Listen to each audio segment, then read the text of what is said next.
Hey YouTube, this is TCA Gaming. I'm going to show you a trade that I had, plus a pretty cool Wizards of the Coast purchase that I bought off of someone.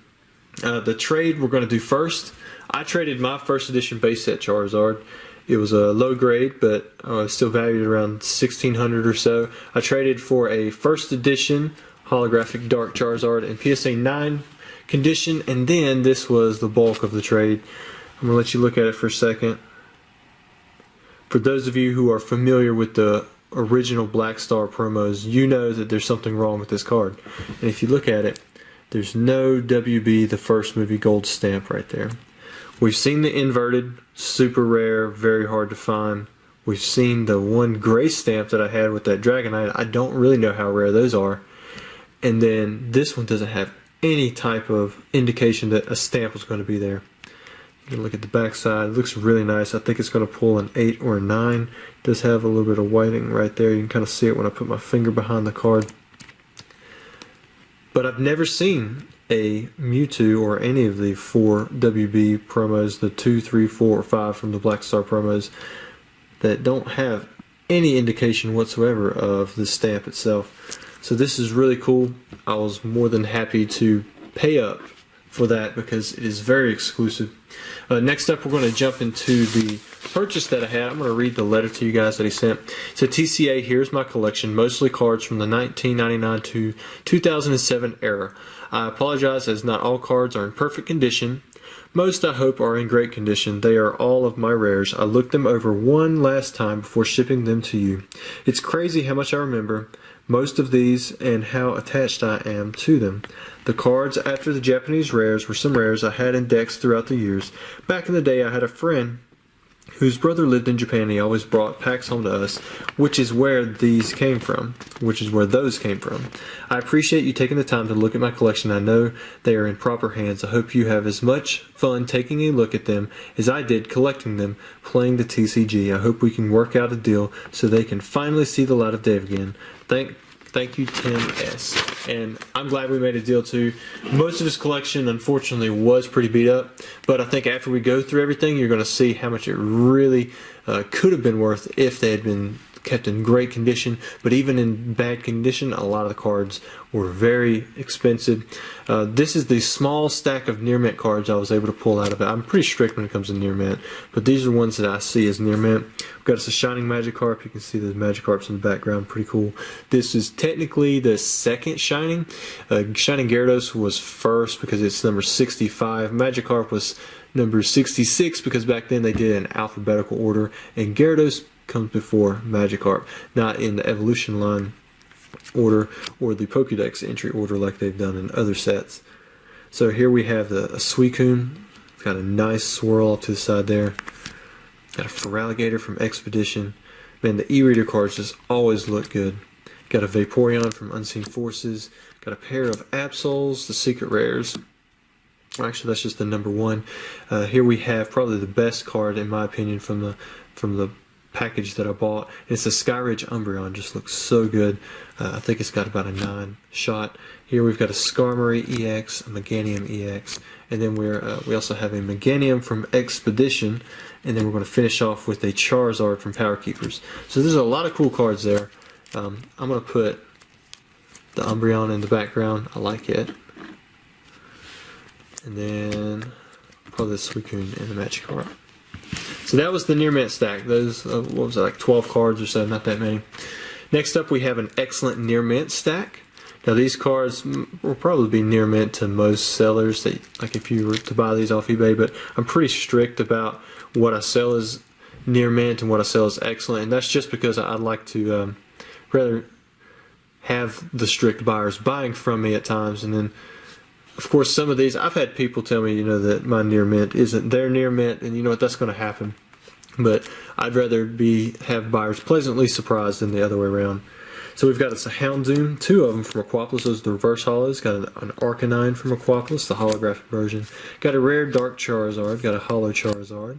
Got an Expedition Ninetales, got a Blaine's Moltres, and if you can't really tell, most of these have been counted off because they've got some light scratching in the holos. You might be able to see it a little bit better when I flash it. But for the most part, I'm just going to show the better angle of these cards just so that you can see them without a glare. We've got Lieutenant Surge's Raichu, Poliwrath, another Aquapolis Holo, 2 of them for the Electrode, another Reverse Holo, an Expedition Kingler, Machamp, got a Holographic Muck, and then a Xatu from Skyridge. Got a couple Generation 3 and 4 cards here. Torterra Level X, Absol G Level X, Rayquaza, and Arceus. Now, as we go through the conditions, you're going to see that these stacks get much bigger. I'm just going to show next up Excellent and then a Played pile. So this is the Excellent pile. And everything that I stuck in these piles is pretty much at least a holographic or reverse holo from Wizards of the Coast, or something a little bit more significant from later down the road, you know, once you get into Generation 3, 4, and 5. However, there was probably 1,000 other cards that I'm not showing that were either non-holographic rares or something like a newer card maybe that I didn't think needed to be shown. So here we've got some reverse holos from the E series. There's a holo Gengar. All of these, again, I would qualify as like an excellent condition. They would probably get a 5 or 6 from PSA, which is their excellent and excellent to mint. I wouldn't think that anything here would get less than a 5, but you know, it's possible. I mean, you guys have seen my PSA returns. I've gotten 6 before, or a 6 and 7s on cards that I thought were at least near mint. So it does happen. But I tried to examine each one of these individually. Some of these cards will probably go into those lots that I have online. I noticed you guys have really enjoyed the mystery repacks that I've done, so much so that, I mean, I've had to restock them a lot of times. I think I've sold 37 of those things so far, and I've thrown in a lot of bonuses. Some of you have even gotten first edition holographics from base set, in which that would pay for pretty much the entire mystery lot when that happens. And I think I sent out a pre-release Clefable in one, and some other pretty cool high-end cards like some Shinings. So if you've got PSA cards, and man, all these cards just look great, even though they're not in perfect condition. You know, I'm okay with that. Well, there goes the clock again. Perfect timing, I guess. About any time I have that thing on, it goes off during a video. I don't always keep it on because it's got an on-off button, but I like it. I like leaving it on because my girls, when it goes off in the morning while I'm working, they'll come over and they'll want to dance with me. So I'll just spin around with them for the 30 seconds as it goes off, and I just enjoy the moment. That's what we're all working for anyways, right? Just those moments that we can enjoy and have fun with each other. And remember, especially for me, I take a lot of joy in my children. So this is the stack of what I would consider played. So I'm not even going to sell these or attempt to sell these on eBay. Some of them may be good enough to where I could throw them into a lot or something like that. Maybe one day I'll do like a played Wizards of the Coast holo lot, like 10 random Wizards of the Coast holos that are played, just for people who like to see them but they don't want to pay an arm and leg for them. But we'll go through them now and let you look at them. If you see anything you really want out of this stack, feel free to send me an email. I mean, I've got my email down in the description. You can let me know and we could probably work out a price. I did sleeve them because I just feel like a holographic card from Wizard of the Coast, I mean, it deserves to get a sleeve. You're going to see some that are pretty bad, but I mean, there's a lot of these that don't actually even have a crease on them. It's just they might have, you know, a lot of edge wear. I mean, look at the back side of that Scyther. I mean, it's pretty rough all the way around the edge. So it would look good in a binder just because most of the time you're looking at the front.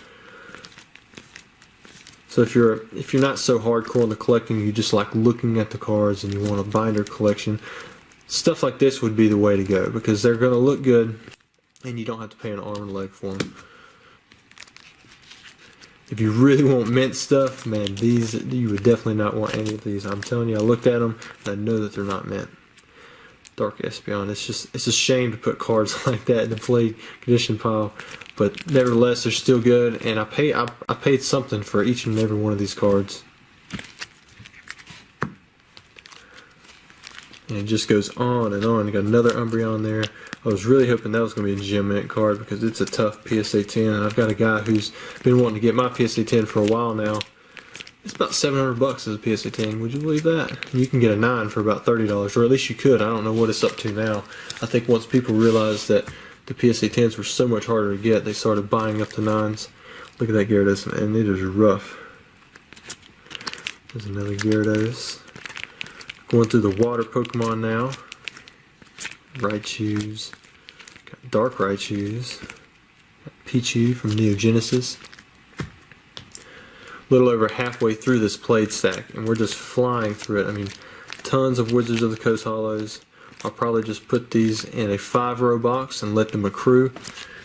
They're always fun to look at, and sometimes when you go through and you look at this kind of stuff, it can stop you from opening up a booster box.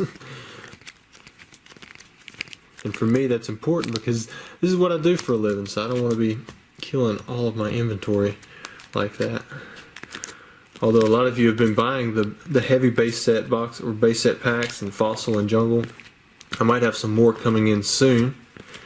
Let me know what you get in your pulls. Of course, if you do buy any heavy packs from me, you are more than welcome to have me open them up on camera for you. Especially if you plan to have me PSA grade them, you can get a discount that way. And of course, you would have a much better guarantee that you're getting a holographic card out of the packs. And then it could save you some time if you plan on using me to have your cards sent off to PSA. Coming up on the end of the stack here, still tons and tons of Wizard of the Coast cards. So he did actually have a first edition Poliwrath in there. It's in rough shape. It's got kind of a light stamp to it. It's not really that dark, but it's not really that light either. And then there was also Shadowless Machamp. Then we had a few Generation 3 stuff. Got the Mewtwo EX from Ruby and Sapphire. And then that'll be it for the cards that we shown there. But anyways, I hope you enjoyed the video. I'll try to show more as I get more stuff in. Don't forget to like and subscribe to my channel, and let me know if you have any particular requests out of this stack. I've got a lot of stuff in there that will probably just go on a shelf and sit, so maybe I can help you fill in your binder without breaking the bank. Thanks.